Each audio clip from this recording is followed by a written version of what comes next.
Hey there! Tonight we're stepping into one of the most essential yet often overlooked corners of medieval life, the world of bakers and brewers. These weren't glamorous professions. There were no knights in shining armour here, no grand castles or epic battles, just honest craftspeople working with flour and yeast, heat and patience, creating the two things that medieval society absolutely could not survive without: bread and ale. So before settling in, take a moment to like the video and subscribe, but only if this kind of deep historical exploration genuinely interests you. And drop a comment about where you're watching from and what time it is there. It's always fascinating to see the community gathered from all corners of the world. Now, dim the lights, maybe turn on a fan for that gentle background hum, and let's step together into the flour-dusted, yeast-scented world of medieval bakers and brewers, where every loaf told a story and every barrel held liquid sustenance. When thinking about medieval society, the mind might drift toward kings and queens, toward elaborate feasts in castle halls, toward knights and clergy and grand historical moments. But the foundation of medieval civilization wasn't built in throne rooms or on battlefields. It was built in bakeries and brew houses, in the hands of craftspeople who rose before dawn to knead dough and tend fires, who understood the mysterious transformation of grain into sustenance, who fed entire communities one loaf and one barrel at a time. Bread and ale weren't luxuries in medieval Europe. They were survival itself. Bread provided the bulk of calories for most people, from the poorest peasant to the wealthiest merchant.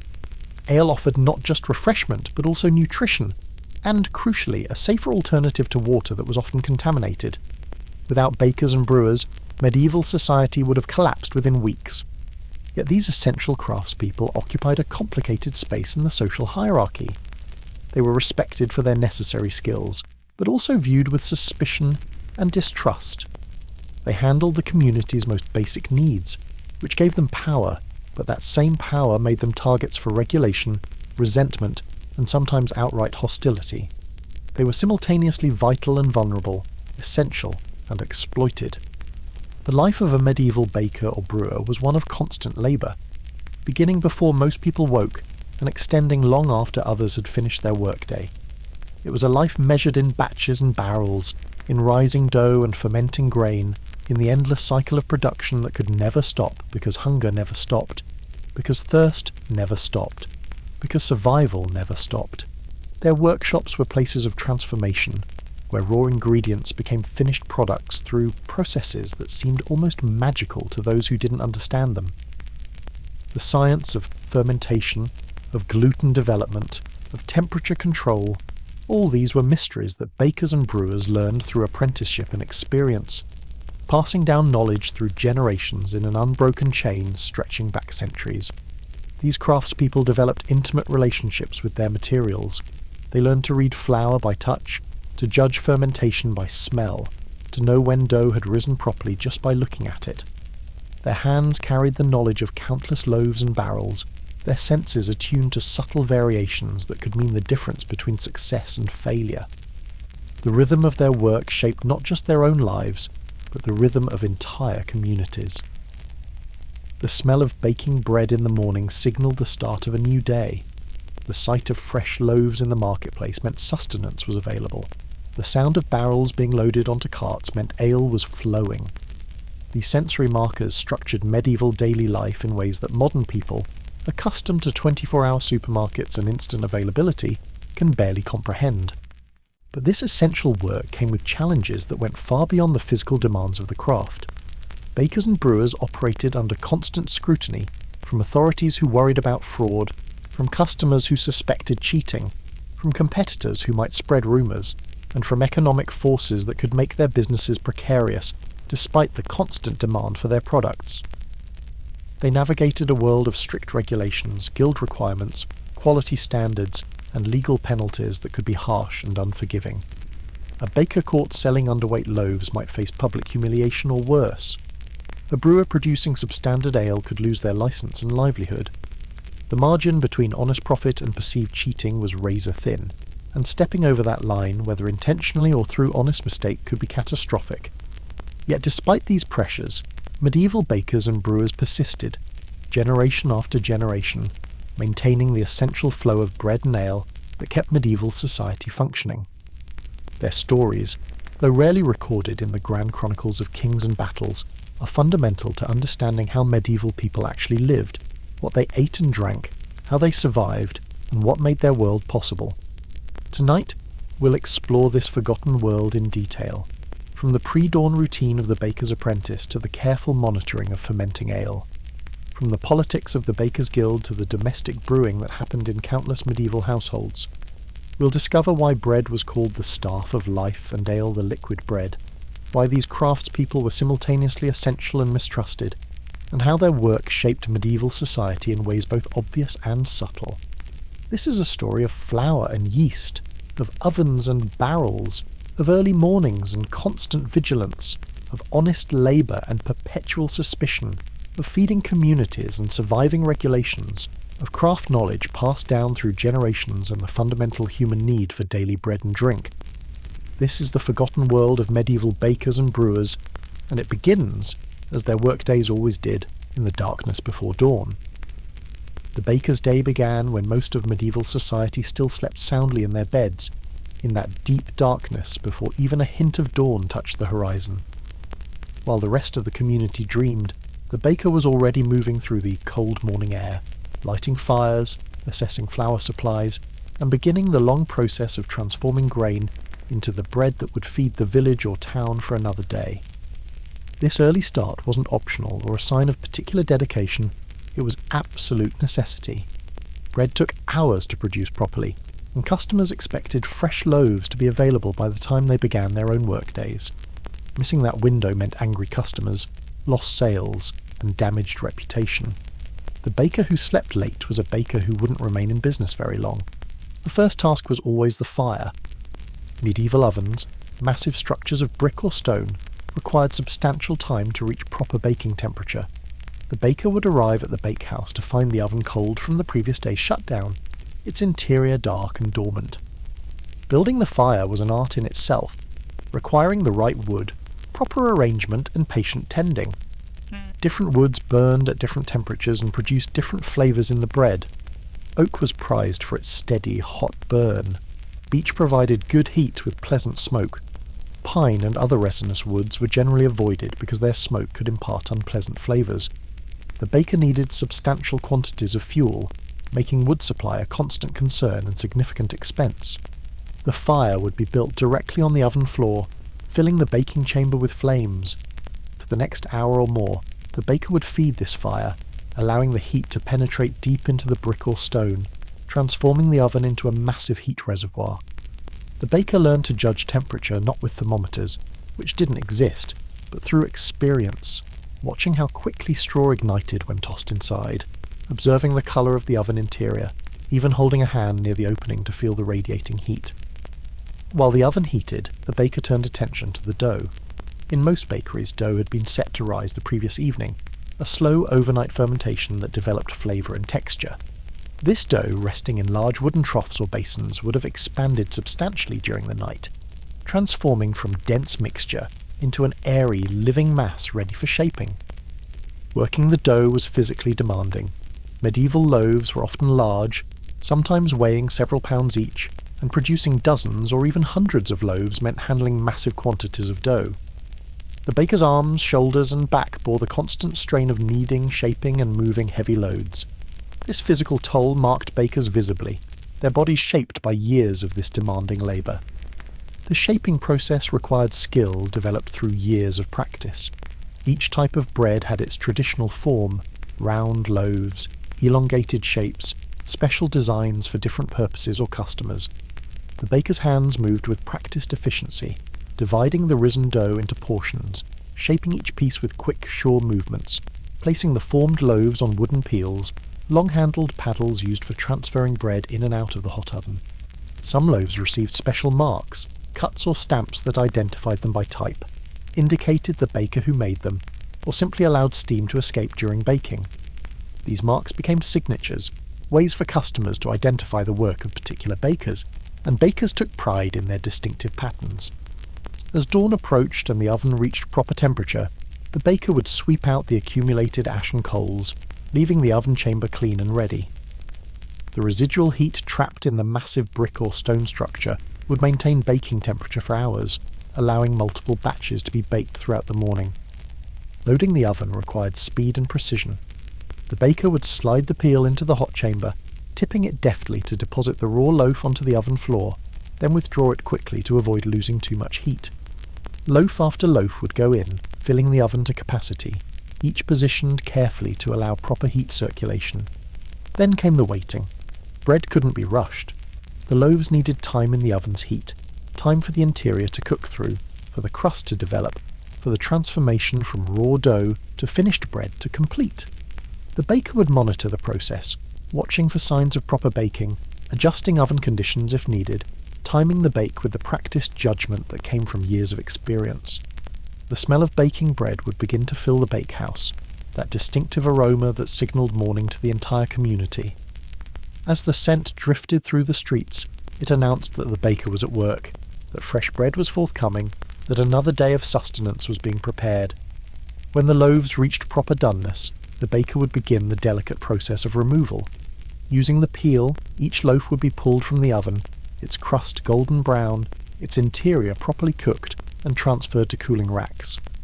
The heat radiating from fresh loaves was intense, and the baker's hands, toughened by years of this work, moved confidently despite the temperature. Batch followed batch through the morning. While one set of loaves baked, the baker might prepare the next batch, or tend to other tasks, or simply catch a brief moment of rest before the cycle continued. The oven's residual heat would gradually decline through the morning, with each successive batch baking in slightly lower temperatures, allowing the baker to produce different types of bread suited to the changing conditions.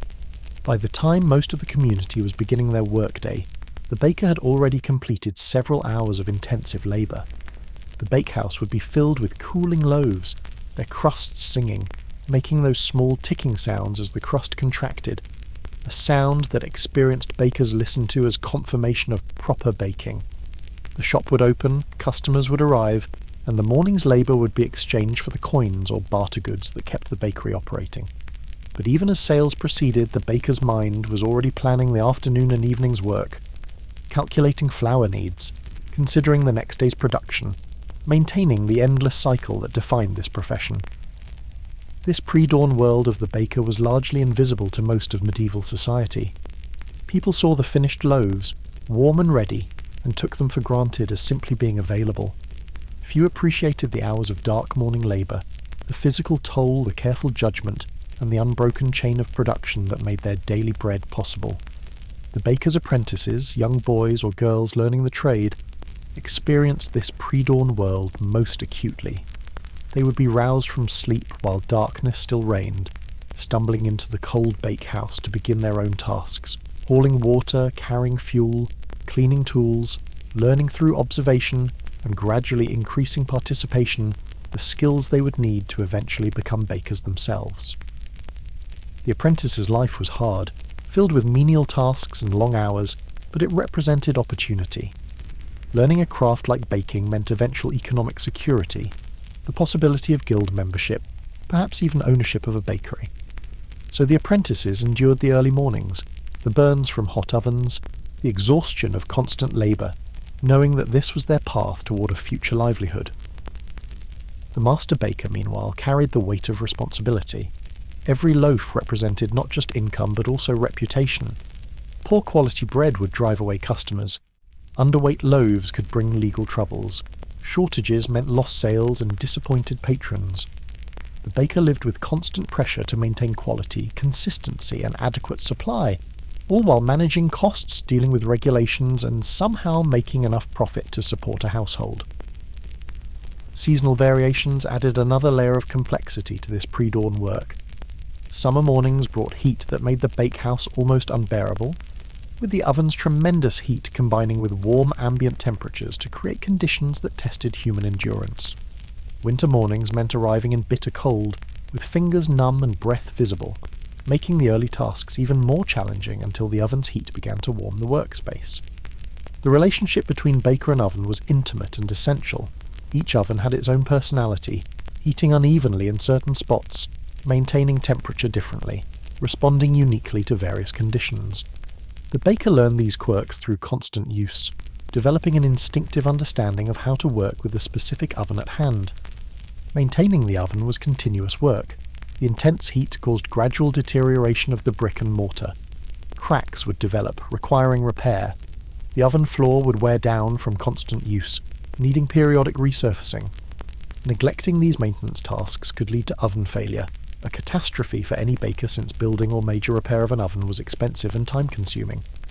The social isolation of these pre-dawn hours was both a blessing and a burden. The quiet darkness allowed focused work without distractions, but it also meant long hours alone or with only apprentices for company. Some bakers found peace in this solitary labour. Others felt the loneliness of working while the world slept. Yet there was also satisfaction in this work. Transforming flour, water, and yeast into bread felt almost miraculous, even to those who did it daily. The baker witnessed this transformation repeatedly, never entirely losing the sense of participating in something fundamental, providing the very foundation of sustenance, creating through skill and effort the staff of life itself. As morning light finally broke over the community and the rest of medieval society began stirring, the baker's hardest work was already complete.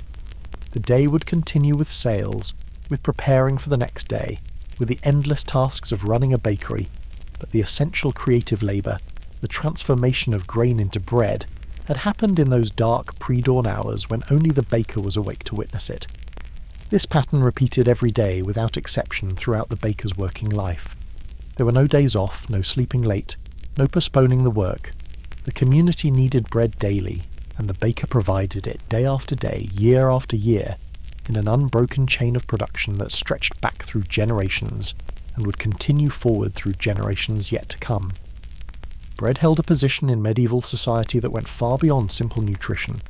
It was called the staff of life, the foundation upon which all existence rested, and this wasn't poetic exaggeration, but literal truth. For the vast majority of medieval people, bread provided the bulk of daily calories, often accounting for half or more of total food intake. Without bread, survival was nearly impossible. The centrality of bread shaped medieval culture, language, religion, and social structure in profound ways. When medieval people prayed, "Give us this day our daily bread," they weren't making abstract spiritual requests. They were asking for the actual physical sustenance without which they would go hungry. Bread was life, and the baker was the person who made life possible. Different types of bread existed in elaborate hierarchy that mirrored and reinforced social divisions. The finest white bread, made from carefully sifted wheat flour, was reserved for the wealthy and powerful. This bread, sometimes called manchet or pain de main, represented luxury and status. Its pure white crumb and delicate texture demonstrated not just wealth, but refinement. Moving down the social scale, bread became progressively darker and coarser. Brown bread, made from less refined wheat flour, was standard fare for merchants, craftspeople, and more prosperous peasants. This bread had more flavour and more nutritional value than white bread, retaining the bran and wheat germ that sifting removed, but it was considered inferior purely because of its colour and texture. For the poor, bread made from rye, barley, or mixed grains, called maslin, provided affordable sustenance. This dark, dense bread was filling and nutritious, but had none of the prestige of wheat bread. Its heavy texture and sometimes bitter flavour marked it clearly as food for those who couldn't afford better. In times of scarcity, bread became even more basic. Peas, beans, acorns, even sawdust might be ground and mixed with whatever flour was available to extend supplies.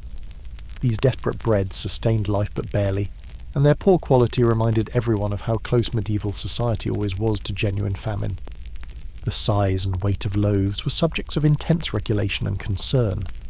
Most communities established standard weights for loaves, with the price of bread fluctuating based on grain prices rather than the loaf size changing. This system, called the assize of bread, attempted to ensure that even when grain was expensive, people could still obtain adequate bread, even if they had to pay more for it. Enforcement of these bread regulations was serious business. Towns employed ale tasters and bread weighers, officials whose job was to check that bakers were producing loaves of proper weight and quality. Bakers found selling underweight or adulterated bread faced fines, public humiliation, or worse. The pillory, where offenders were locked in place and pelted with rotten vegetables or worse, was a common punishment for dishonest bakers. The anxiety about bakers cheating wasn't entirely unfounded. The temptation to increase profits by slightly reducing loaf size or adulterating flour with cheaper substances was real, and some bakers succumbed to it. But the vast majority were honest craftspeople trying to make a living in difficult circumstances, operating under regulations that often failed to account for variations in flour quality, weather conditions, or other factors that affected production. The relationship between bread and religion added another dimension to its cultural significance. Christ described himself as the bread of life. The communion wafer represented his body. Bread appeared throughout Christian teachings and rituals as symbol and substance. This spiritual dimension meant that bread wasn't just food, it was holy, and by extension, the work of baking carried religious significance. Bakers were expected to show proper respect for their product. Throwing away bread was considered wasteful and potentially sinful. Stale bread was never simply discarded. It was made into breadcrumbs used for puddings, fed to animals, or given to the poor. Every bit of bread had value and deserved proper use. The process of making bread itself could be understood in spiritual terms. The transformation of grain into flour, flour into dough, dough into bread, paralleled spiritual transformation and resurrection. The rising of the dough caused by yeast's mysterious action seemed almost miraculous. Bread that died in the oven's heat was resurrected as nourishing sustenance. Holy days brought special breads, marked with religious symbols or made in particular shapes. Hot cross buns for Good Friday, soul cakes for All Souls' Day, special loaves blessed on saints' days. These ritual breads marked the sacred calendar and reinforced the connection between bread and faith. The economic importance of bread gave bakers significant influence. Communities needed bakers desperately, and this created a complicated dynamic. Towns wanted to regulate bakers to protect consumers, but they also needed to ensure bakers could survive economically, or else bakers might leave for communities that treated them better. Bread riots occurred periodically throughout the medieval period, usually triggered by rising prices or bread shortages. These riots reflected the desperate fear that people felt when the staff of life became scarce or unaffordable. Bakers sometimes bore the brunt of this anger, even when the underlying causes, crop failures, poor harvests, grain hoarding, were beyond their control. The symbolism of bread extended into secular contexts as well. Breaking bread together signified fellowship and peace. Sharing bread created bonds. Refusing to share bread represented hostility. The phrases bread and salt came to mean hospitality and welcome. Bread was woven into the very fabric of social relationships. For women, bread had particular significance. Housewives who baked their own bread took pride in the quality of their loaves. A woman's ability to make good bread reflected on her worth as wife and mother. In many communities, households baked their own bread, with commercial bakers serving those who lacked ovens or time to do their own baking. The physical qualities of bread, its texture, colour, flavour, crust quality, carried social meanings. Fine white bread with delicate crumb was civilised and refined. Dark, coarse bread was rustic and common. These associations weren't just snobbery, though snobbery played a role, but reflected genuine beliefs about the relationship between food and character. Bread's stability as a food made it the reference point for measuring other foods' value. Wages might be calculated in terms of how many loaves they could purchase. Food prices would be compared to bread prices. Bread was the standard against which everything else was measured, the baseline of existence. The fear of bread shortages shaped political and military strategy. Armies marched on bread, quite literally. Besieging cities meant cutting off grain supplies to starve them into submission. Rulers who ensured adequate bread supplies maintained popular support. Those who failed to keep bread available faced unrest or worse. The diversity of bread types reflected not just social hierarchy, but also regional variation and local traditions. Different areas had characteristic breads, made from locally available grains and shaped according to traditional patterns. These regional breads became markers of identity, ways that people distinguished their community from others. The seasonal nature of grain harvests meant that bread quality varied through the year.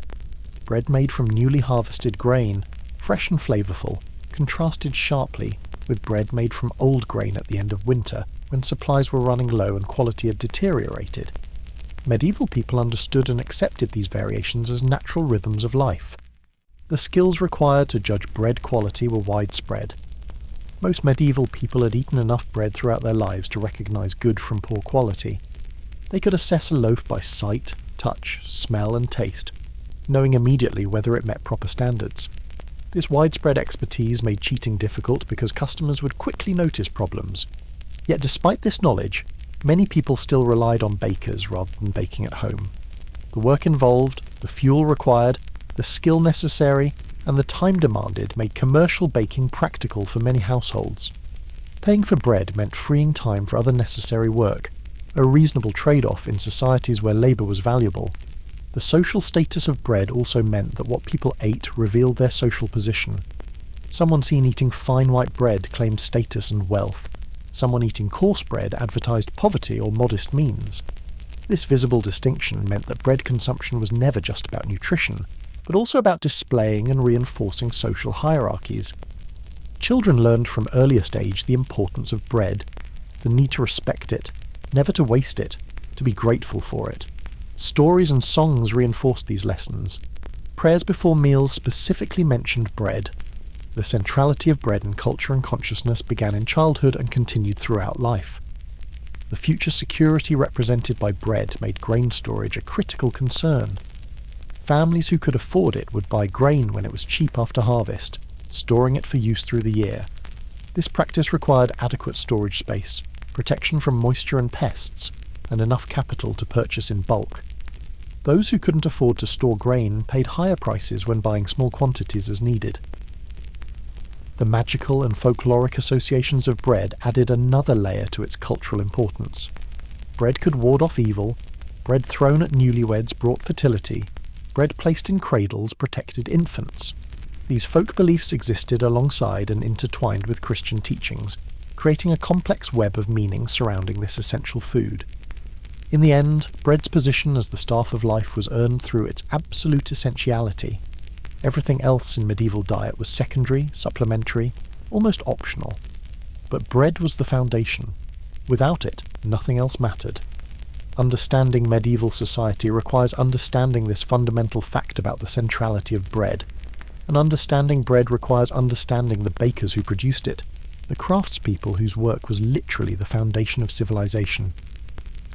If bread was the staff of life, ale was its liquid counterpart, nearly as essential and certainly more universal than water as the daily beverage for medieval people. The brewer's craft was ancient, stretching back thousands of years before the medieval period, but it found perhaps its most widespread and necessary expression in medieval Europe, where every community, every household, every person depended on ale for hydration, nutrition, and a small measure of pleasure in otherwise harsh lives. Ale in medieval times was not the clear, golden, highly carbonated beverage that modern drinkers might expect. It was thick, cloudy, often somewhat sweet, low in alcohol, and consumed in prodigious quantities. An adult might drink a gallon or more of ale daily, not for intoxication, but simply as liquid sustenance, because ale was safer than water, more nutritious than water, and frankly, tasted better than water. The reason for ale's safety was simple. The brewing process involved boiling water, which destroyed the harmful organisms that made untreated water dangerous. Medieval people didn't understand germ theory, but they understood through long experience that water could make them sick while ale generally didn't. This practical knowledge saved countless lives, making brewers as essential to public health as to public refreshment. Brewing, unlike baking, was often women's work.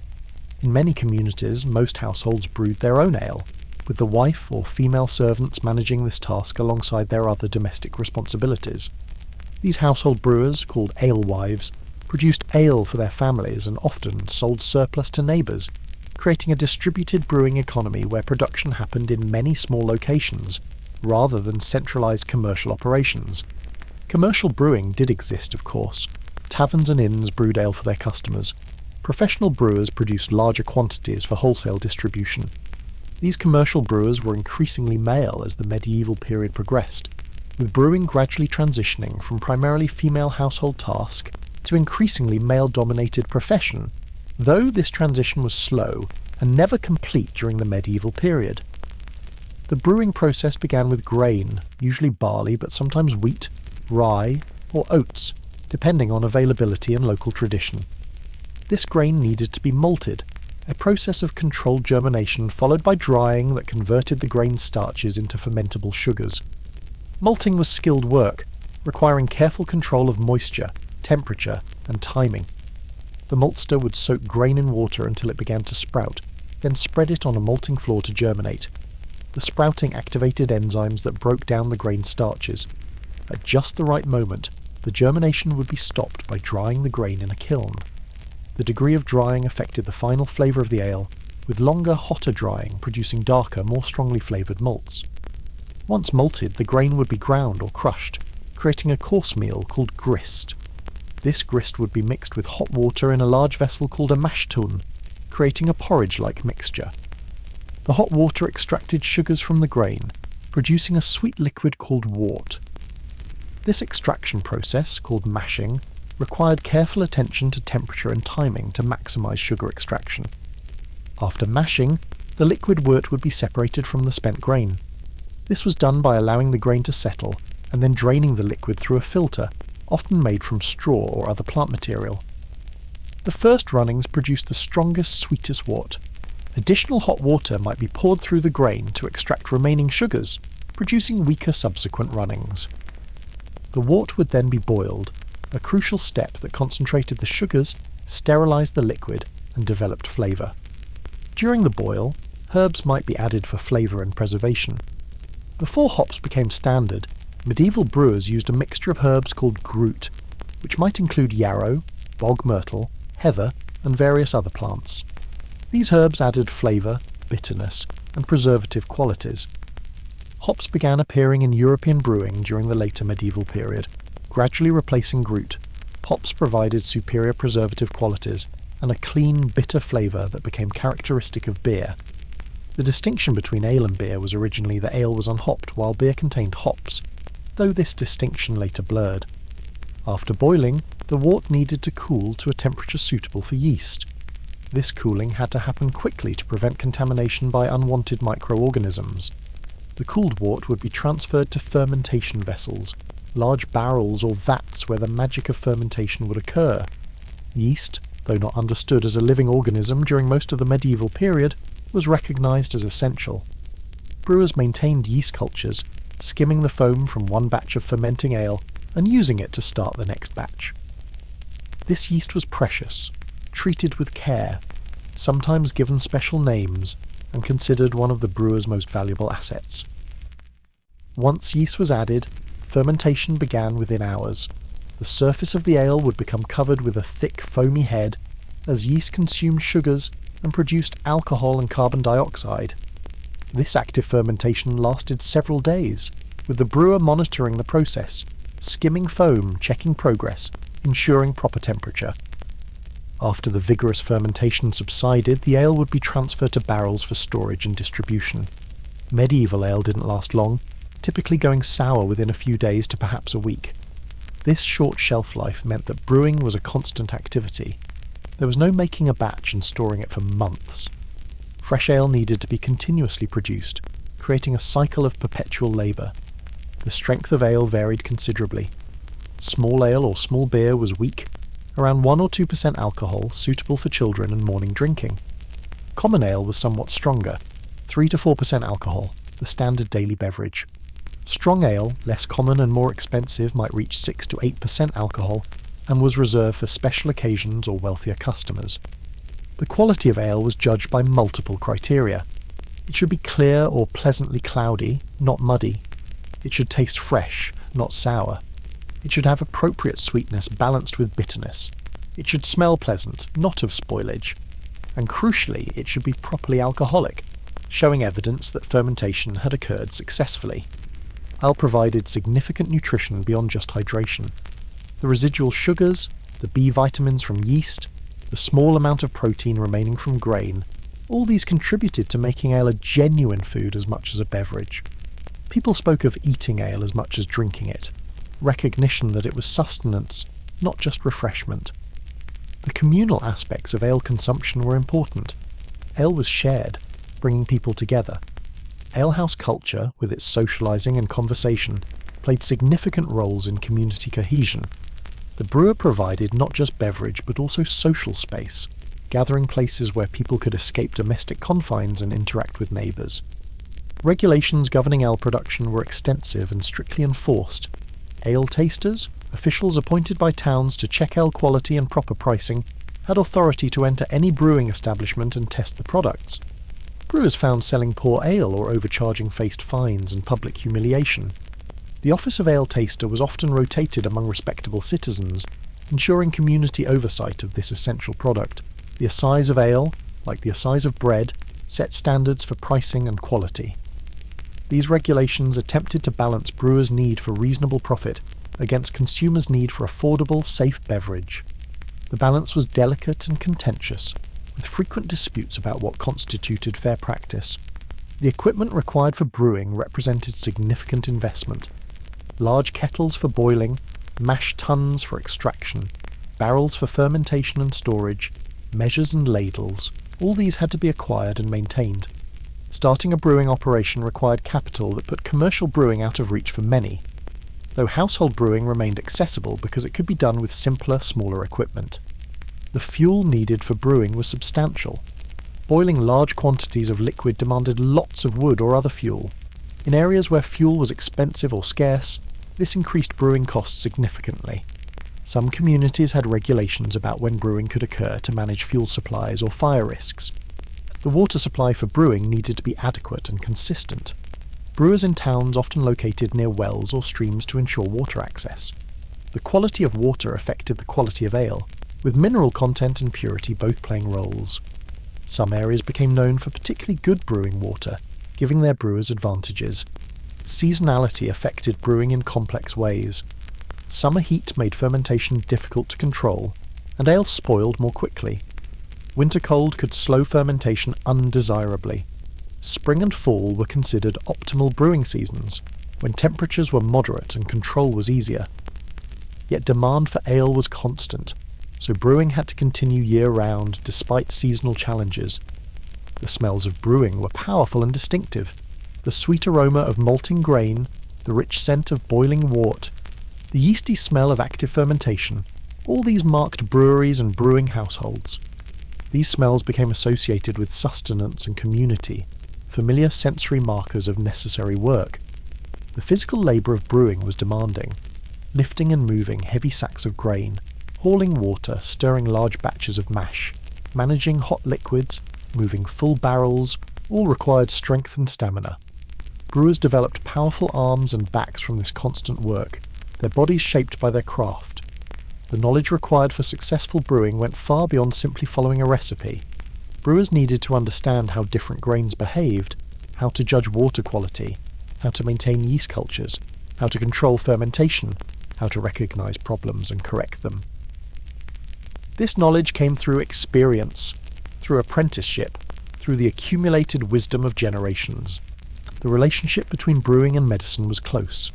Many herbs used in brewing were also medicinal plants. Ale itself was sometimes considered healthful, even medicinal. Strong ales might be prescribed for invalids. Herbal ales could be made for specific therapeutic purposes. The boundary between food, drink and medicine was far more fluid in medieval times than modern categories suggest. The economic significance of brewing created opportunities, but also generated tensions. Women who brewed ale for sale could earn independent income, unusual in a society that generally limited women's economic autonomy. This created both opportunity and suspicion, with successful female brewers sometimes facing resentment or accusations of improper behaviour. The transition of brewing from primarily female household activity to increasingly male commercial profession reflected broader social changes during the medieval period. As guilds developed and commercial regulations increased, women were gradually pushed out of professional brewing, though they continued to brew for household consumption. This transition was neither uniform nor complete, with significant regional variation. The cultural associations of ale were rich and complex. Ale meant celebration, hospitality, community. Offering ale to guests was expected. Weddings, festivals, and holy days all featured ale consumption. The communal drinking of ale reinforced social bonds and marked important occasions, yet ale also carried negative associations. Drunkenness was condemned by church authorities. Alehouse culture was sometimes seen as disreputable. The brewer, like the baker, occupied an ambiguous social position, essential but also potentially suspect, respected but also watched carefully for signs of wrongdoing. The ancient nature of brewing, its presence in human culture for millennia before the medieval period, gave it an almost mythic quality. Brewing seemed to tap into fundamental processes of transformation, turning ordinary grain and water into something greater than their parts. This transformative magic, though increasingly understood through practical experience, retained elements of mystery and wonder. In the hands of skilled brewers, whether professional craftspeople or experienced household producers, ale became more than simple beverage. It became part of community identity, marker of good hospitality, sign of proper household management, and evidence of craft knowledge passed down through generations. The brewer's ancient craft, practiced daily in countless locations throughout medieval Europe, sustained society as surely as bread, providing liquid nourishment that kept communities alive, connected, and, in moderate measure, content. Medieval bakers didn't operate in isolation.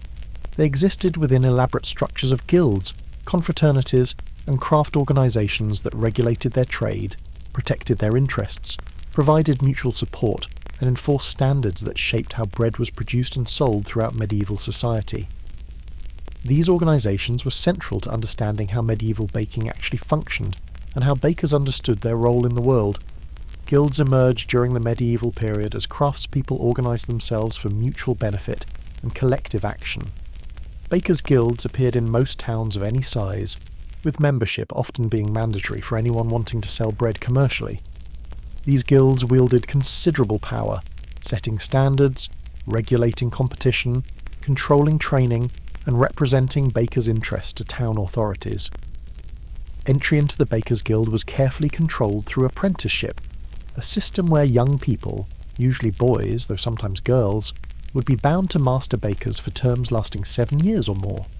During this time, apprentices learned every aspect of the trade, from maintaining fires to shaping dough, from dealing with customers to managing accounts. They also learned the guild's customs, secrets, and expectations. Apprenticeship was serious business. Contracts specified obligations on both sides. The master agreed to teach the trade, provide room and board, and treat the apprentice fairly. The apprentice agreed to work diligently, obey the master, keep trade secrets, and remain faithful to the terms of the contract. Breaking these agreements could result in legal action and permanent damage to reputation. The apprentice's life was hard. Long hours, menial tasks, strict discipline, minimal freedom, these characterized the apprenticeship experience. Apprentices did the dirtiest, most tedious work, hauling water, cleaning tools, tending fires, all while gradually learning the actual craft skills that would eventually make them bakers. Not all apprentices completed their terms. Some ran away, some proved unsuitable, some simply decided the trade wasn't for them. Those who completed apprenticeship became journeymen, skilled workers who could hire themselves to master bakers for wages. Journeyman status represented achievement and independence. A journeyman could move between different masters, travel to other towns, choose employers, and command wages based on skill level. Many journeymen remained in this status for years, saving money and building reputation before attempting to become masters themselves. Achieving master status required significant capital and guild approval. Aspiring masters had to prove their skill, often through producing a masterpiece, a demonstration project showing their abilities. They had to pay substantial fees to the guild. They needed enough money to establish their own bakery, purchasing or renting space, acquiring equipment, and maintaining supplies until the business generated income. These requirements meant that becoming a master baker was difficult, achieved by only a portion of those who entered the trade as apprentices. The guild regulated who could bake, where they could sell, what prices they could charge, and what standards they had to maintain. These regulations protected established bakers from excessive competition, while also ensuring that quality remained high and that sufficient bread was available. The balance between protection and restriction was constant negotiation within guild politics. Guild meetings brought bakers together regularly to discuss trade matters, settle disputes, update regulations, and maintain solidarity. These meetings, often held in taverns or guild halls, served social purposes as well as business functions. Bakers who were competitors during working hours might drink together and share concerns at guild gatherings, building bonds that reinforced craft identity. The guild also provided mutual support during hardships. If a baker became ill or injured, the guild might help support the family or arrange for other members to maintain the business. If a baker died, the guild might assist the widow and children. This mutual aid was insurance system and social safety net, recognition that craft work was precarious and that collective support could prevent individual catastrophes from destroying families. Religious functions were central to guild life. Most guilds had patron saints. For bakers, often St. Elizabeth of Hungary or St. Nicholas, whose feast days would be celebrated with special masses, processions and feasts. The guild might maintain a chapel or altar in the parish church, sponsor religious art or music, and participate collectively in religious observances. The confraternity aspects of guilds blurred the lines between business organisation and religious brotherhood. Guilds were spiritual communities as much as economic ones, with members expected to attend each other's funerals, pray for deceased members' souls, and maintain moral behaviour that reflected well on the craft. This religious dimension gave guild membership depth beyond simple economic interest. Disputes between guild members were adjudicated internally whenever possible. The guild court, presided over by guild officers, would hear complaints, investigate problems, and issue judgments intended to maintain harmony and fairness. Only when internal resolution failed would disputes move to external courts, and guilds preferred keeping their affairs private rather than airing problems publicly. The hierarchy within guilds reflected broader medieval social structures. Guild masters dominated leadership positions, journeymen had limited voice, apprentices had none. This hierarchy was justified through arguments about experience, wisdom, and the need for orderly governance, but it also served to concentrate power among established members who might use that power to protect their own interests at the expense of younger craftspeople trying to enter the trade. Women's relationship with bakers' guilds was complicated. In some communities, widows of master bakers could continue operating their late husbands' businesses and maintain guild membership. Some guilds allowed female apprentices and even female masters, though this was less common than male dominance. The increasing exclusion of women from guild membership during the later medieval period reflected broader social changes restricting women's economic autonomy. Guilds jealously guarded their monopolies on commercial baking. Anyone baking bread for sale without guild membership faced harsh penalties.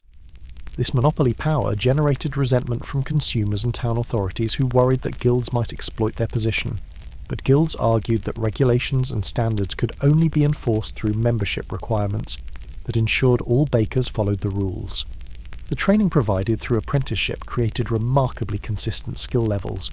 A baker trained in one town could move to another and immediately function effectively because the training was standardized and thorough. This labor mobility benefited both bakers and communities, ensuring that craft knowledge was widely distributed and that skilled bakers were generally available. Guild secrets, trade knowledge not shared outside the brotherhood, gave members competitive advantages. Special techniques for dough handling, particular flour blends, distinctive shaping methods, all these might be guarded carefully and taught only to trusted apprentices.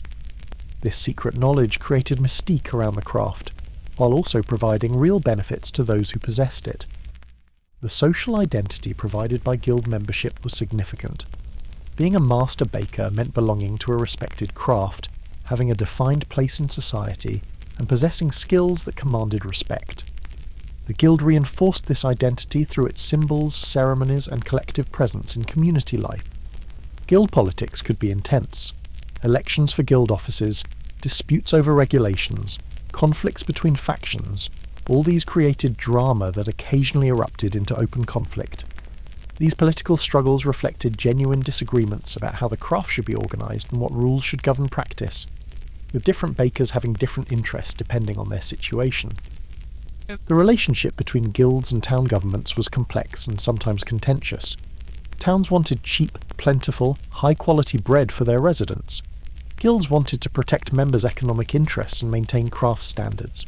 These goals sometimes aligned but often conflicted, leading to negotiations, compromises, and occasional confrontations over regulations, pricing, and enforcement. Guilds also engaged in display and public ceremony.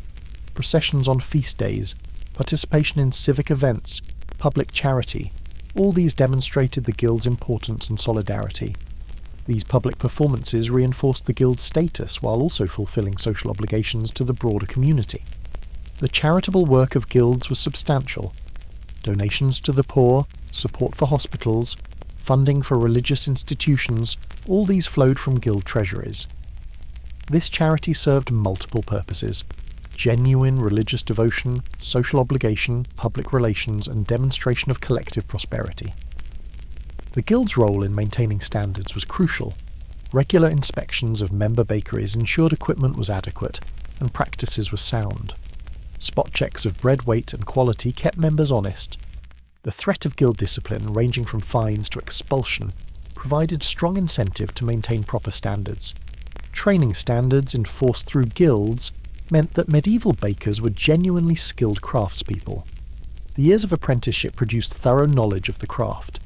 This contrasts sharply with modern industrial baking, where much skill has been removed from the process through mechanization and standardization. Medieval bakers needed to truly understand their craft at a deep level to succeed.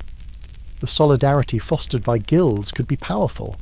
When bakers felt threatened, whether by regulations, competition, or other challenges, the guild could organise collective response.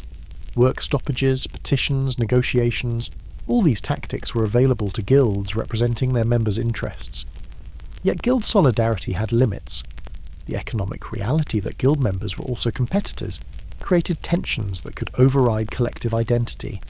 Disputes over customers, accusations of unfair practices, conflicts over resources, all these could fracture guild unity and create lasting enmities between individual bakers. The legacy of bakers' guilds extended well beyond the medieval period. Many guild traditions, standards, and practices persisted into early modern times and even influenced modern professional organisations. The idea that craftspeople should organise collectively, maintain standards, provide training, and represent their trade's interests, all these continue in various forms today, descended directly from medieval guild practices. For medieval bakers, guild membership defined their professional identity, provided economic protection, ensured craft standards, offered social support, and gave spiritual community. The guild was simultaneously business organisation, regulatory body, mutual aid society, religious confraternity, and social club. Understanding medieval bakers requires understanding the guilds that structured their professional lives and shaped their understanding of their place in the world. The life of a medieval baker wasn't just hard work, it was genuinely dangerous.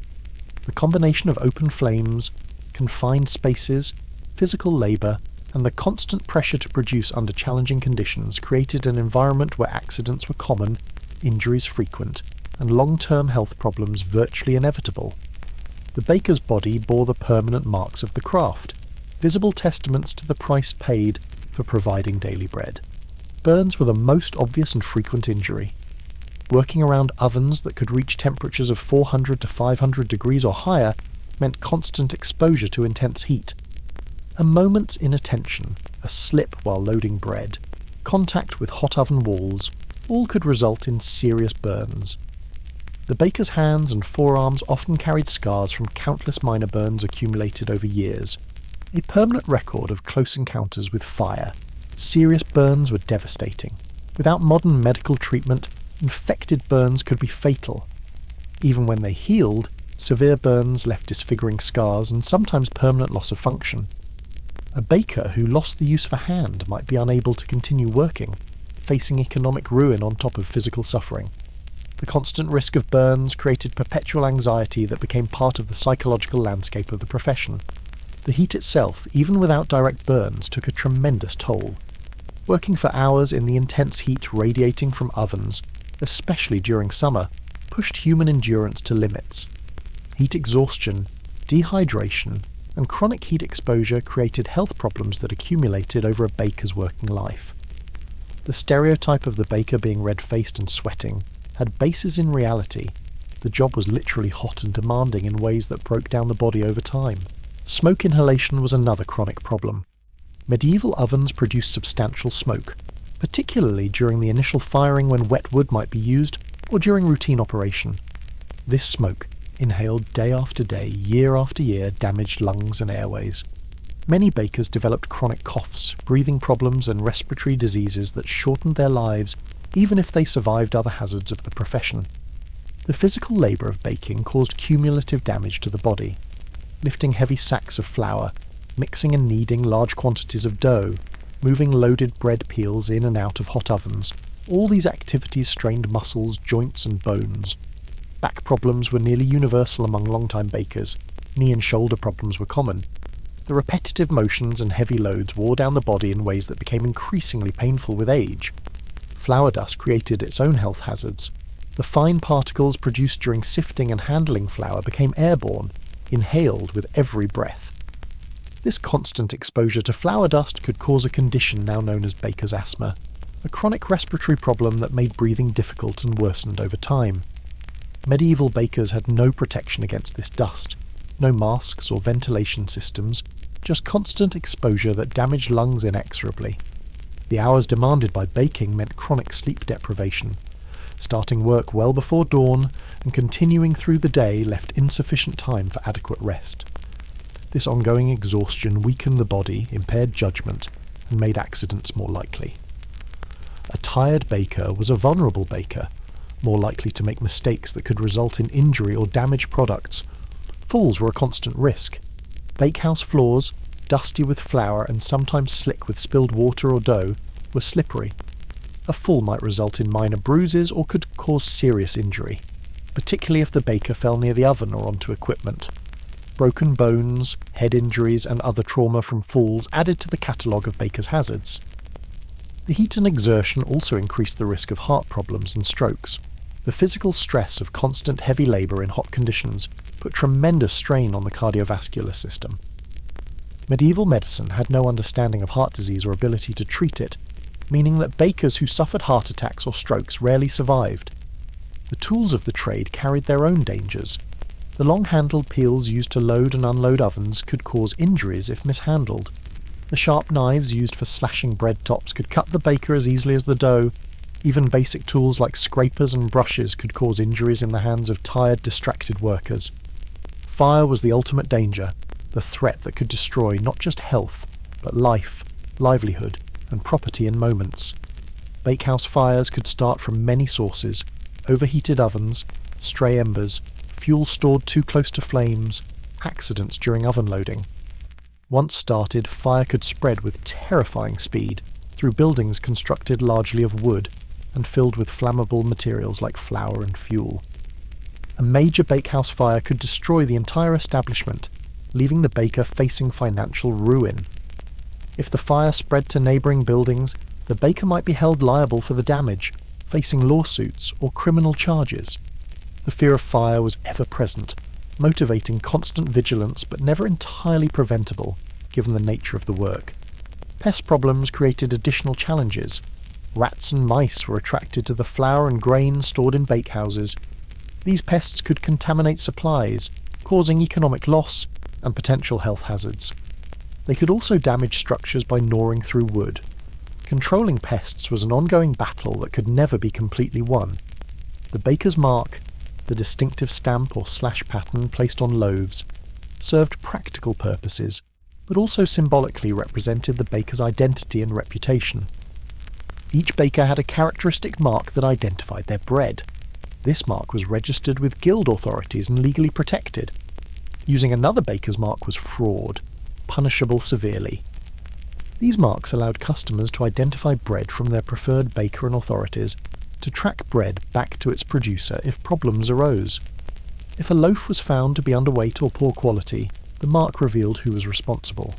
This accountability system meant that bakers literally put their signature on every loaf, staking their reputation on each product.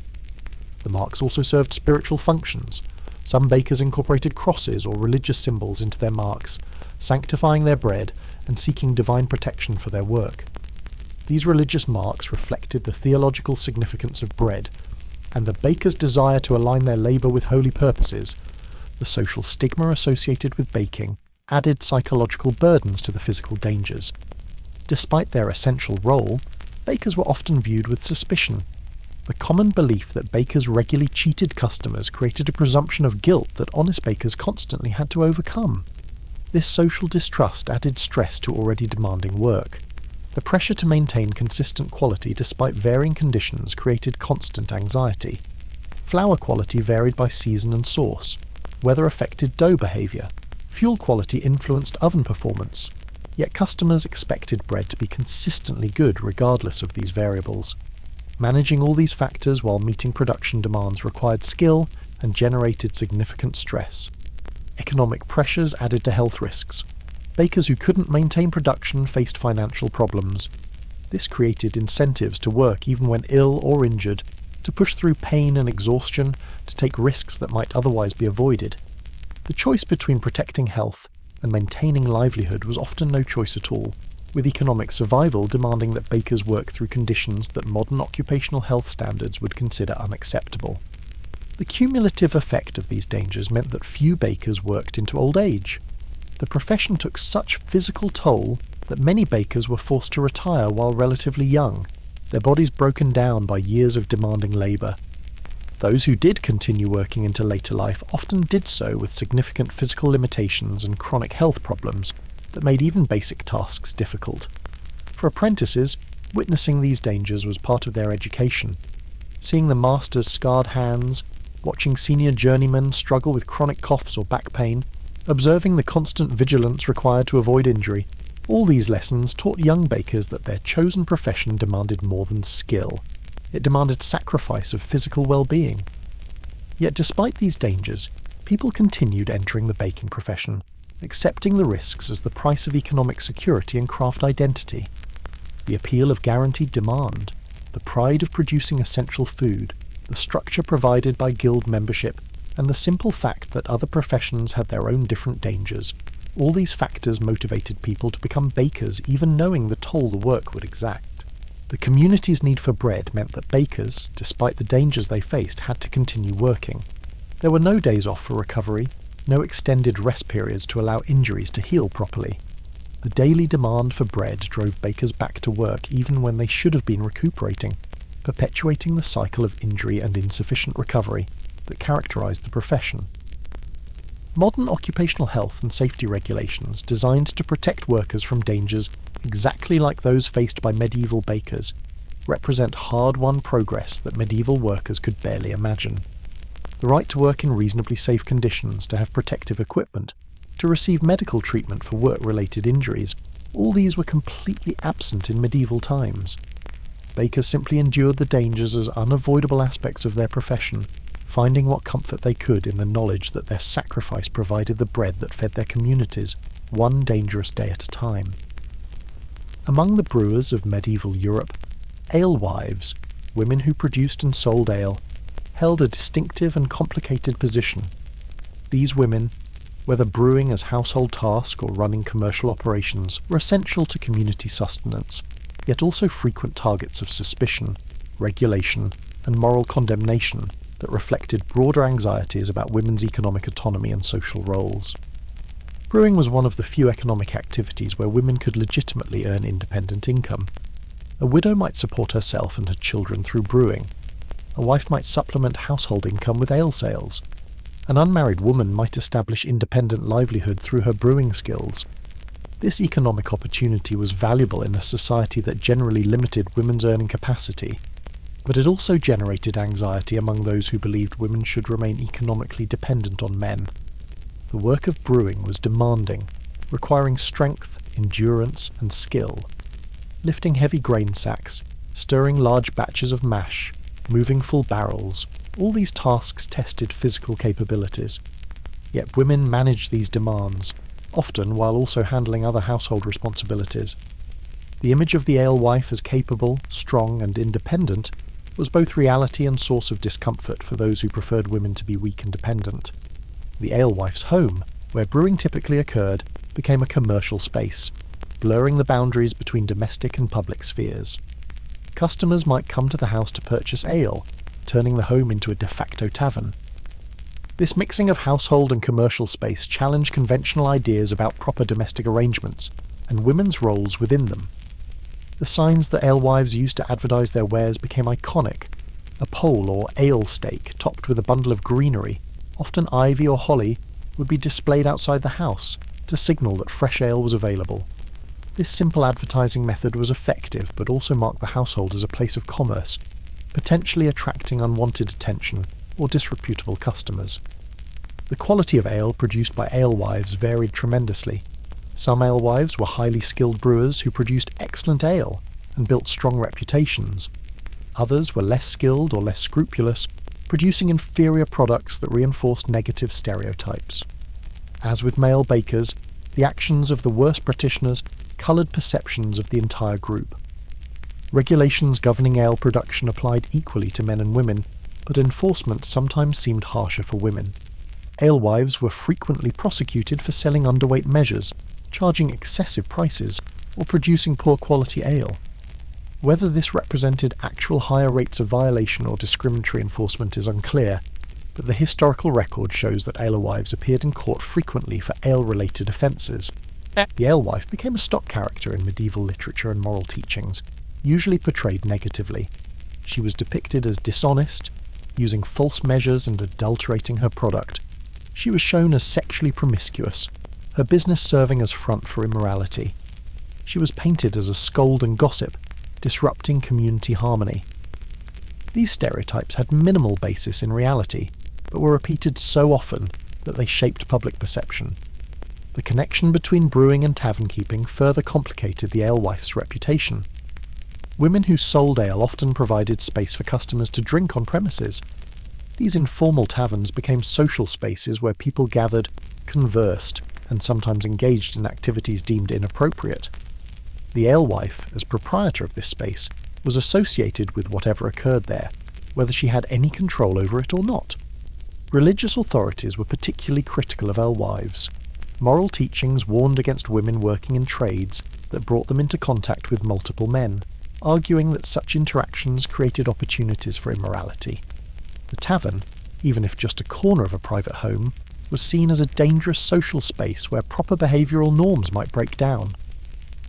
The actual daily life of most alewives was far more mundane than these dramatic portrayals suggested. They brewed ale as part of routine domestic labour, sold what they could to supplement household income, and dealt with the same challenges of maintaining quality and meeting regulations that all brewers faced. Most were honest, hard-working women trying to support their families, not the conniving, immoral characters of stereotype. The economic success that some alewives achieved attracted attention and jealousy. A woman who earned significant income through brewing gained economic autonomy that was unusual and potentially threatening to social norms.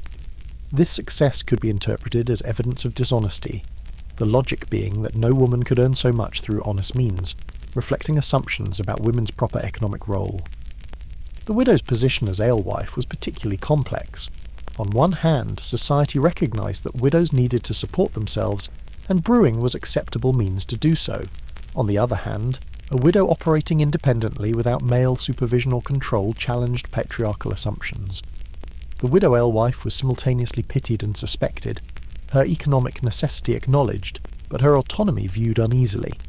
Some alewives worked alongside their husbands in what were truly family operations. In these cases, brewing might be described as the husband's business, even when the wife did most or all of the actual brewing work. This semantic arrangement maintained the fiction of male economic leadership, while acknowledging the reality of female labour. The transition of brewing from predominantly female household activity to increasingly male-dominated commercial profession was gradual and geographically variable. As guilds developed and commercial brewing expanded, men increasingly controlled the industry. Women were pushed out of professional brewing, though they continued to brew for household consumption. This transition reflected broader changes in how labour was organised and valued during the later medieval period. Children in brewing households learned the trade from early age, with daughters often becoming skilled brewers through helping their mothers. This transmission of brewing knowledge from mother to daughter created lines of expertise that stretched across generations. Some families became known for producing particularly good ale, with the skill passing through female lineages. The iconography of the alewife in medieval art and literature is revealing. She is often shown with her brewing equipment, sometimes in scenes suggesting dishonesty or immorality. These images shaped public perception and reinforced stereotypes, creating a feedback loop where stereotype influenced perception, which influenced depiction, which reinforced stereotype. Religious feast days and holy days created surges in demand for ale, with ale wives working intensely to meet increased consumption. These busy periods represented both opportunity for profit and challenge of managing dramatically increased production. The connection between religious celebration and ale consumption was natural, but also generated criticism from clergy who worried about excessive drinking. The relationship between alewives and female solidarity was complex. Some alewives supported each other, sharing knowledge and providing mutual assistance. Others were fierce competitors who viewed each other suspiciously. The economic reality that they competed for the same customers could override any potential gender-based solidarity. The documentary evidence about alewives, while substantial, presents challenges for historians. Most records come from legal cases, prosecutions and regulatory documents that focus on problems and violations rather than routine honest practice. This creates a biased historical record that overemphasizes conflict and misconduct, while underrepresenting the mundane reality of most alewives' work. A modern understanding of the alewife's position has been enriched by feminist historians who've worked to recover women's economic roles and challenge traditional narratives that minimize women's labour. These scholars have shown that alewives were more numerous, more economically significant, and more varied in their experiences than earlier historical accounts suggested. The legacy of the medieval alewife extends into modern brewing culture, where female brewers have reclaimed this history as part of demonstrating women's long involvement in the industry.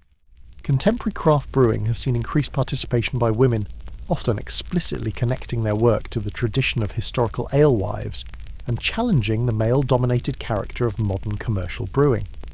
For the medieval alewife herself, her work was primarily about survival and sustenance, providing for her family while also serving her community. The stereotypes, suspicions, and social complications that surrounded her profession were obstacles to navigate, but they didn't define her existence. She was a brewer, a businesswoman, a provider, managing complex tasks with skill and determination, earning her living in one of the few ways available to medieval women, despite all the challenges that choice entailed. The medieval calendar was punctuated by religious feast days, holy days, and civic celebrations that brought both opportunity and crushing pressure to bakers and brewers. These special occasions created dramatic surges in demand for bread and ale, testing the productive capacity of craftspeople who were already working at or near their limits during ordinary times. The feast day was simultaneously potential windfall and potential catastrophe for those responsible for feeding celebrating communities. The religious calendar provided the structure for these celebrations. Major feasts like Christmas, Easter, Pentecost, and All Saints' Day were universally observed with special foods and elevated consumption. Local patron saint days brought additional celebrations specific to each community. Civic occasions like market days, fairs, and public events added secular celebrations to the religious calendar. Altogether, these special days represented significant portions of the year when normal demand patterns were disrupted by celebration. Bread for feast days often required special preparations, different shapes, blessed loaves, breads marked with religious symbols, hot cross buns for Good Friday. All these variations demanded extra work beyond simply increasing production volume. The baker had to master multiple products, each with its own traditions and expectations, producing them at precisely the right times to meet community needs. The pressure to have adequate supplies available was intense. Running short of bread during a feast day meant disappointed customers, lost revenue, and damaged reputation. The community expected abundance during celebrations, and the baker who couldn't provide it would hear complaints long afterward. This pressure drove bakers to produce far beyond normal capacity, often working through the night before major feasts to ensure adequate supply. The unpredictability of demand added to the challenge. How many people would attend a particular celebration? How much would they consume? Would weather affect attendance? These uncertainties made it difficult to judge proper production levels. Bakers who overestimated faced waste as unsold bread went stale. Those who underestimated faced shortages and angry customers. Finding the right balance required experience, judgment, and often a bit of luck. Civic authorities also played roles in feast day management. Town councils might regulate prices during celebrations, attempting to prevent price gouging while ensuring adequate supply. They might inspect quality more stringently during feasts to prevent fraud during the confusion of high-volume sales. These regulations added another layer of oversight that bakers and brewers had to navigate. The social aspects of feast day baking created community bonds. The baker who provided excellent celebration bread became part of the community's positive memories of those occasions. Children would remember feast days partly through the special breads they ate. Adults associated celebrations with particular flavours and products. The baker, in providing these sensory anchors for community memory, participated in creating shared cultural experiences. The morning of a major feast day would see the bakehouse operating at absolute maximum capacity. Every available space would hold cooling loaves. The heat would be nearly unbearable as ovens ran continuously. The baker would be orchestrating complex logistics, managing multiple batches, ensuring proper baking for each, moving products to cooling, accepting customers, and somehow maintaining sanity amid controlled chaos. The immediate aftermath of feast production brought exhaustion and relief in equal measure. Once the celebration ended and remaining inventory was sold or disposed of, the baker could finally rest. But this rest was brief. Normal daily production had to resume immediately, and the baker's body, pushed beyond sustainable limits during the feast, still had to perform everyday tasks despite crying out for extended recovery. The economics of feast production meant that success during major celebrations could sustain a bakery through slower periods. A baker who managed feast days well might earn enough to offset weeks of ordinary income. This made feast preparations crucial financial events, not just busy periods but genuine opportunities to build financial security. Conversely, failures during feast preparation could be catastrophic. A baker who miscalculated and produced far too little might lose customers permanently to competitors who managed better. A brewer whose ale spoiled before a major celebration faced financial loss and reputational damage that could take years to recover from. The high stakes of feast production made these periods both exciting and terrifying. The waste generated by feast production was substantial. In the rush to ensure adequate supply, some overproduction was inevitable. Bread that wasn't sold would go stale. Ale that wasn't consumed might sour. While some of this waste could be salvaged, fed to animals, given to the poor or repurposed, some was simply loss, profit vanishing as products deteriorated past usefulness. The competitive dynamics of feast days could be intense. Bakers and brewers vied for customers' celebration purchases, knowing that capturing feast day sales could establish ongoing relationships. Special offers, extra large loaves, particularly potent ale, all these competitive tactics appeared during feast seasons. The normally cooperative relationships fostered by guild membership gave way to aggressive pursuit of market share. Children experienced feast days as times of abundance and special treats, remembering the particular breads and drinks associated with celebrations. For bakers' children, though, feast days meant seeing their parents work to exhaustion, seeing the bakehouse transformed into site of frantic labour, learning that the special foods others enjoyed came at significant cost to their own family's peace and well-being. The recovery period after major feasts could be challenging. The baker's exhausted body might be more susceptible to illness. The depleted supplies of ingredients and fuel needed replenishment. The bakehouse equipment, stressed by overuse, might need repair. The first few days after major celebrations were often difficult as everyone recovered and rebuilt capacity. Yet despite all these challenges, most bakers and brewers approached feast preparations with a mix of resignation and pride. Yes, the work was exhausting. Yes, the pressure was intense. But successfully feeding a community celebration, providing the bread and ale that made joy possible, offered its own satisfaction.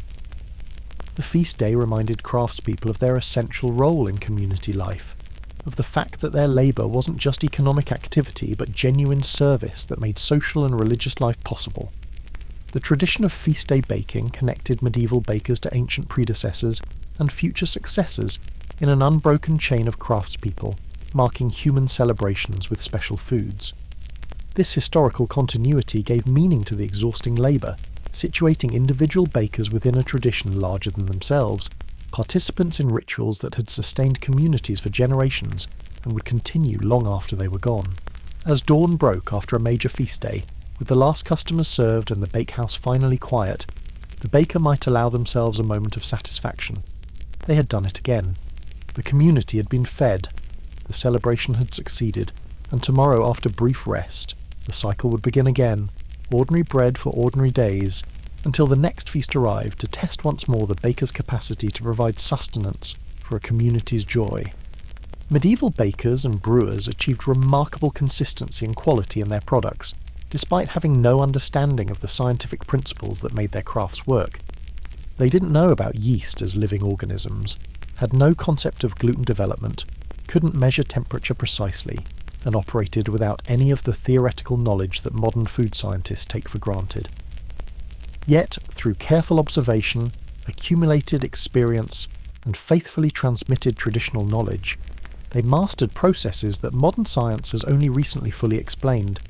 The mystery of fermentation was central to both baking and brewing, yet medieval craftspeople had no idea what actually caused it. Bread dough rose, ale fermented, and these transformations were simply accepted as natural processes that occurred when proper procedures were followed. The role of yeast, microscopic organisms consuming sugars and producing carbon dioxide and alcohol, was completely unknown. Yeast was balm, or goddess good, mysterious substance that made the magic happen. Medieval bakers and brewers understood empirically what yeast needed to function. They knew it required warmth, but not too much heat, which would kill it. They knew it needed food, the sugars in flour or wort. They knew it needed time. They knew it had to be carefully maintained and could be transferred from batch to batch. All these practical understandings were correct, developed through centuries of observation, even though the underlying reasons remained mysterious. The concept of gluten, the protein network that gives bread its structure, was entirely unknown. Bakers knew that wheat flour made better bread than other grains, but didn't understand why. The answer, that wheat contains proteins that form elastic gluten networks when mixed with water and kneaded, wouldn't be discovered until centuries after the medieval period. Yet bakers developed kneading techniques that perfectly developed gluten, creating proper structure through touch and experience rather than understanding. Temperature control was crucial for both baking and brewing, but had to be managed without thermometers or precise measurement. Bakers judged oven temperature by observing how quickly paper or straw ignited, by the colour of the oven interior, by holding their hands near the opening to feel radiated heat. These crude methods actually worked remarkably well, allowing bakers to achieve surprisingly consistent results. Brewers managing fermentation temperature faced similar challenges. They needed to cool wort to appropriate temperature for yeast, but had no thermometers. They learned to judge temperature by touch, by how long the cooling process took, by indirect signs like surface appearance. Some brewers would test temperature by dipping a finger and judging whether it was comfortable, a surprisingly effective method given that optimal fermentation temperature is close to body temperature. The chemistry of baking, the Maillard reaction that browns crust and creates flavour, the caramelization of sugars, the coagulation of proteins, none of this was understood. Bakers knew that properly baked bread had golden crust and particular aroma, but had no idea what chemical reactions created these characteristics. They simply learned to recognise proper baking and reproduce the conditions that achieved it. The role of different ingredients was understood practically, but not scientifically. Bakers knew that white flour made finer bread than whole grain flour, but didn't understand that the difference was in the presence or absence of bran and wheat germ. Brewers knew that different grains produced different ales, but couldn't explain the biochemical reasons for these variations. Salt in bread was known to improve flavour and texture, but the mechanism, salt strengthening gluten networks and controlling fermentation rate, was mysterious. Bakers simply knew from experience that bread made without salt was inferior, and included it in their formulas without understanding its functions at molecular level. The preservation of bread, why it went stale, what made it mouldy, these processes were observable but unexplained. Bakers knew that bread stayed fresh longer in some conditions than others, but couldn't explain that starling results from starch retrogradation and mould from fungal spore germination. They developed practical strategies for minimizing these problems without understanding the underlying science. The brewing process was even more mysterious from modern perspective. The conversion of grain starches to sugars during malting and mashing, the fermentation of those sugars to alcohol, the clarification of finished beer, all these involved complex biochemistry that medieval brewers successfully managed without any understanding of what was actually happening. The role of boiling in brewing, which sterilises wort and concentrates sugars while also extracting hop flavours, was understood practically. Brewers knew they needed to boil, but not scientifically. That boiling killed competing organisms and created conditions favourable for yeast was unknown. Brewers just knew that unboiled wort produced bad ale, and boiled wort produced good ale. The concept of sanitation, crucial for both baking and brewing, was understood practically but not through germ theory. Bakers knew that clean equipment and workspaces produced better results, but attributed this to general cleanliness rather than understanding that they were preventing microbial contamination. Brewers learned that certain cleaning practices improved ale quality, without knowing they were controlling bacterial populations. The aging of ale, why it changed flavour over time and eventually went sour, was observable, but unexplained. That lactobacillus and other bacteria gradually overtook yeast and converted alcohol and sugars into acids was completely unknown. Brewers simply knew ale had limited life and developed strategies for selling it before quality declined too much. The difference between ale and beer, originally that beer contained hops while ale did not, was understood in terms of flavour and preservation, but not in terms of the antibacterial properties of hops that explained why hopped beverages lasted longer. Brewers observed that hopped drinks kept better, and gradually adopted hops without understanding the scientific reasons for their effectiveness. The nutritional differences between different types of bread and ale were partially understood empirically. People knew that white bread was less filling than dark bread, that strong ale was more sustaining than weak ale, but the reasons that whole grains contain more fibre and nutrients, that alcohol provides calories, weren't understood in scientific terms. The seasonal variations that affected baking and brewing, why dough behaved differently in winter versus summer, why fermentation was harder to control in warm weather, these were familiar observations without scientific explanation. That temperature affects yeast metabolism, and bacterial growth rates wouldn't be understood for centuries, but bakers and brewers developed seasonal adjustments based on observation. The role of wild yeasts and bacteria in fermentation was completely unknown. That the air contained microorganisms that could either help or harm fermentation, that proper yeast cultures needed protection from competing organisms, all this was beyond medieval understanding. Yet brewers developed practices that effectively managed these invisible influences, using fresh yeast, minimising exposure during cooling, filling fermentation vessels quickly to reduce air contact. The concept of measuring pH, understanding acidity and alkalinity didn't exist. Yet brewers managed to control these factors through traditional practices, using specific water sources known to produce good ale, adding certain substances that we now know adjusted pH, controlling fermentation conditions that influenced acid production. These correct practices were developed empirically and transmitted as traditional knowledge. The understanding of enzymes, proteins that catalyze biological reactions was centuries away from medieval brewing. Yet maltsters successfully manipulated enzymatic processes, germinating grain to activate amylase enzymes that converted starch to sugar, then stopping germination at the right moment to preserve those enzymes for use during mashing. This complex biochemical manipulation was achieved purely through observation and experience. The genetics of yeast, why some yeast strains produced better ale than others, why careful cultivation of yeast cultures improved quality, these questions were far beyond medieval science. Yet brewers intuitively understood that maintaining good yeast was crucial, that careful handling produced better results, that the mysterious balm was something precious that needed care. This gap between practical success and scientific understanding highlights human capacity for empirical learning. Medieval craftspeople developed sophisticated practices through careful observation, systematic experimentation, and faithful transmission of accumulated knowledge. They didn't need to understand fermentation biochemistry to brew good ale. They didn't need to know about gluten to make excellent bread. They simply needed to pay attention, learn from experience, and trust traditional methods that had proven successful over generations. The modern scientific understanding of baking and brewing validates medieval practices while explaining why they worked. When researchers study traditional methods, they often find that craftspeople of the past had developed near-optimal techniques through trial and error. The science explains the why that medieval people never knew, but the how was mastered long before anyone understood the underlying principles. This demonstrates something profound about human knowledge. theoretical understanding isn't always necessary for practical success. Careful observation, systematic practice, and accumulated experience can produce excellent results even in absence of scientific explanation. The medieval baker's hands knew things that the baker's mind couldn't articulate, embodied knowledge that modern science has only recently been able to describe in theoretical terms. For the medieval craftsperson, the lack of scientific understanding didn't diminish the skill or value of their work. They were master practitioners of their crafts, achieving consistency and quality that served their communities well.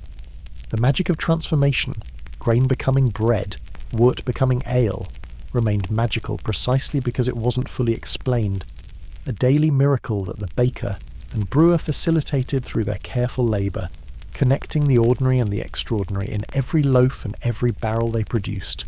As dawn breaks over this exploration of the forgotten world of medieval bakers and brewers, as the flour dust settles and the yeasty aroma fades, what emerges is a profound appreciation for these craftspeople who formed the literal foundation of medieval civilization. Without their daily labour, without their skill and dedication, without their willingness to work in demanding conditions for uncertain rewards, medieval society simply could not have existed. The baker and the brewer were not glamorous figures. Their work was hard, often dangerous, frequently thankless. They faced constant scrutiny, endless regulations, and perpetual suspicion that they were cheating their customers. They worked longer hours than most people in their communities, rose earlier, and faced physical dangers that left permanent marks on their bodies. Yet they persisted, generation after generation, maintaining the flow of bread and ale that kept medieval Europe alive. The bread they produced was more than food. It was the staff of life, the foundation of existence, the primary source of calories for most people. The quality of bread available to medieval people directly affected their health, their energy, their ability to work and survive. The baker who produced good bread at fair prices was quite literally sustaining life, making civilization possible one loaf at a time. The ale they brewed was more than beverage. It was liquid nutrition, safer than water, more sustaining than water, and far more pleasant to drink than water.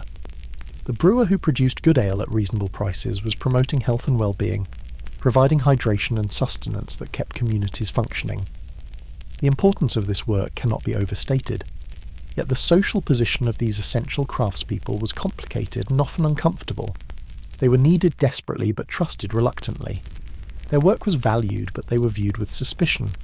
This paradox reflected deep anxieties about those who controlled essential resources, fear that power might be abused, that dependence might be exploited.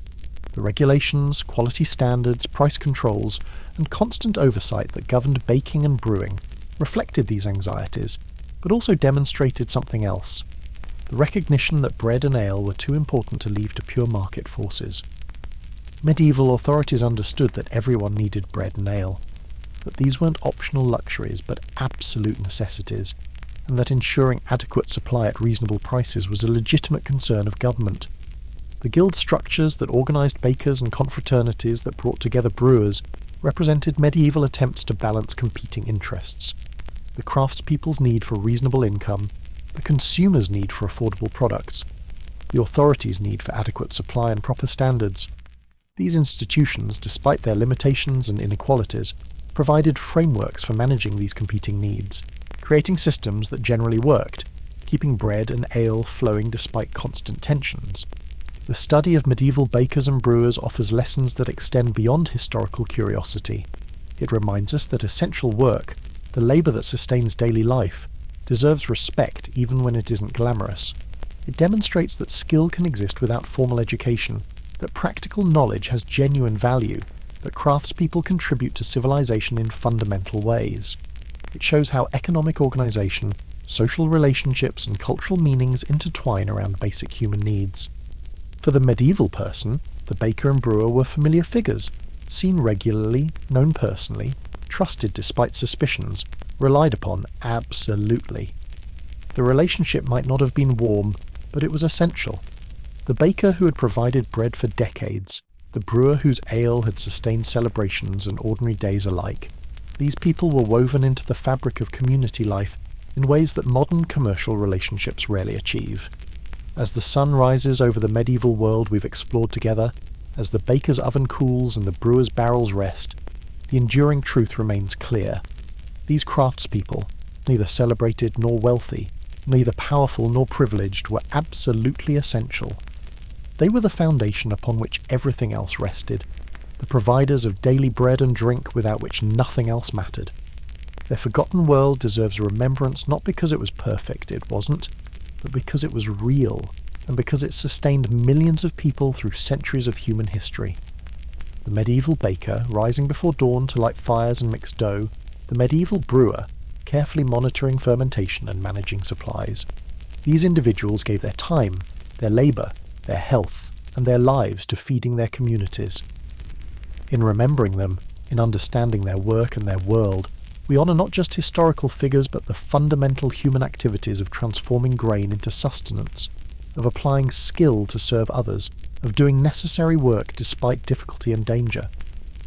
The medieval baker and brewer, though forgotten by history's grand narratives, were central to the actual experience of medieval life, and their legacy continues in every loaf baked and every beverage brewed, an unbroken tradition stretching from the deep past into the present and forward into futures yet to come.